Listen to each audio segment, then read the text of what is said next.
الشر والشخصيات الشريرة هو المكون الأساسي لكتير من الأفلام العظيمة. الأفلام اللي تعلقنا فيها ونحن صغار، والأفلام اللي كمان اليوم بنحبها. نفسنا البشرية عندها ميلان تجاه هي الشخصيات، رغم أنه ممكن تعمل أشياء كلنا بنعتقد أنها غير مسموحة. شو اللي بيخلينا نسمح بهالشيء، ولا حتى ممكن نشجعه ونوقف بصفه؟ كيف بنخلي شخصية مجرمة تتخطى حيطاننا الأخلاقية لتدخل وتعيش فينا وبذاكرتنا؟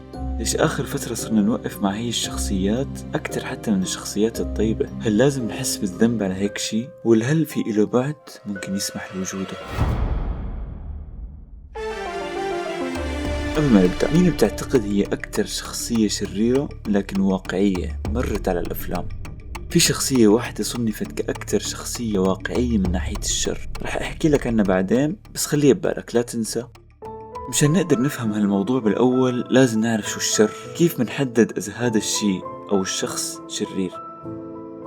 رغم أنه رمزية النار ممكن يكون إلها كتير معاني، بس ارتباط النار بالشر شيء قديم كتير، مستعمل بكتير ديانات وأفكار. ويمكن أفضل تفسير لهالارتباط هو جهنم، أكبر وأضخم شيء مدمر في أذهان الجميع، ولهيك لما نذكر النار رح نفكر بالشر على طول. في فلسفة صينية قديمة بتحكي إنه لازم يكون في دائما قوتين مواجهين لبعض متناغمتان مع يين يانغ، وهدول القوتين مكملين لبعض. إذا وجد شيء فيجب أن يوجد شيء ضده. هي الفلسفة بتطبق على كتير أشياء من حياتنا، مثل النور والظلام، مثل الخير والشر. بدون الخير ما حيكون في شيء اسمه شر، ما راح يكون في أساس تبني عليه. بدون باتمان ما حيكون في جوكر، والعكس صح. لحتى نقدر نتعاطف مع شخص خطته هي تدمير العالم، أو شخص بيقتل بدم بارد، لازم نكون قادرين نفهمه ونفهم خلفيته وليش وصل لهون. لما نعرف إنه الجوكر بيقتل لأنه شاعر بالظلم والنبذ من المجتمع وكل اللي حواليه، المأساة والمعاناة اليومية اللي كان بيعيشها، لما نعرف القصة ورا ليش هيك شخصية متوحشة انخلقت، بنقدر نستوعب ونتعاطف مع هي الشخصية. رغم كل شي بشع بيعمله، بنحس بالجانب العاطفي ورا الشخصيات، بنفهم وبنقدر أسبابهم. هاي المبررات بتحسسنا إنه هي الشخصيات ضحايا أكتر من إنها شريرة. Happy or sad? Sad. مثل هي المبررات هي الظلم والعنصرية والمشاكل الاجتماعية. شوف كيف فيلم جون جيرل رغم انه من اكتر الشخصيات الوحشية، الا ان الفيلم اعطانا مبرر قوي لافعاله، وهو الظلم والقهر من الرجال. هذا المبرر بيقود هي الشخصية لافعالها، وبيقودنا نحن بس للاقتناع، للتشجيع كمان. هي الاشياء بتخلينا بقرب كتير من الشخصية، لدرجة انه ممكن نحس انه بتحكي عنه. وهون بنجي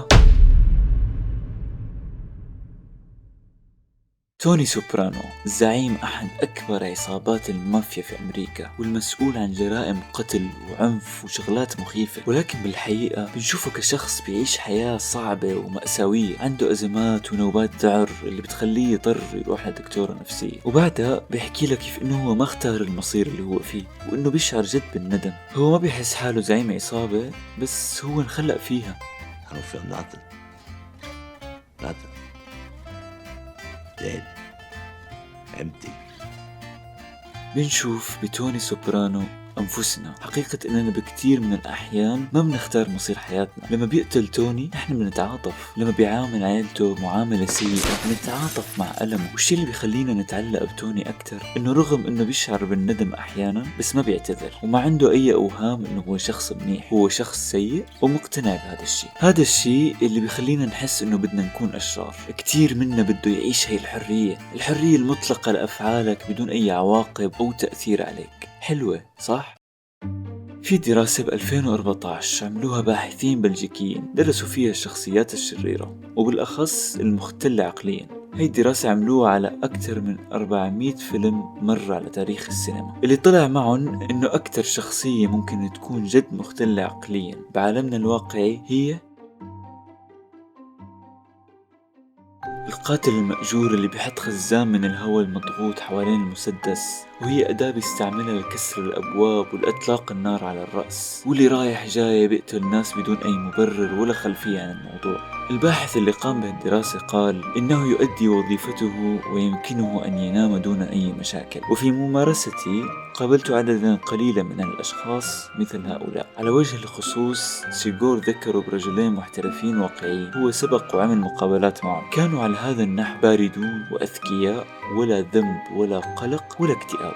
من هون بنعرف إنه اللي بنشوفه على الشاشات هو مجرد شخصيات خيالية مكتوبة بعناية لتحسسك بهذا الشعور. بالحقيقة الشرير ما حيكون هيك. الشرير أو المختل شخص ما راح يحس بالندم ولا بأي نوع من التعاطف. في حياة صعب علينا نختار فيها كل شيء بدنا إياه، صعب نضل نتمسك بقوانيننا وأخلاقنا. هي الشخصيات وجدت حتى تحسسك بالحرية والقوة اللي انت فاقدها بحياتك، ورغم أنه وجودها ممكن نحتقره بس هو ضرورة. هم بس اللي قادرين على أنه يدفعونا للأحسن. بدون الشرير دور البطل صار بلا معنى. كل واحد فينا هو بطل قصته هو، وكلنا حر باختيار الخصم بناء على معتقداتنا ونظراتنا للعالم. فانتبه على مين حتسميه شخص سيء، لأنه ممكن ينتهي فيك الأمر بأنك تتعاطف مع الشرير.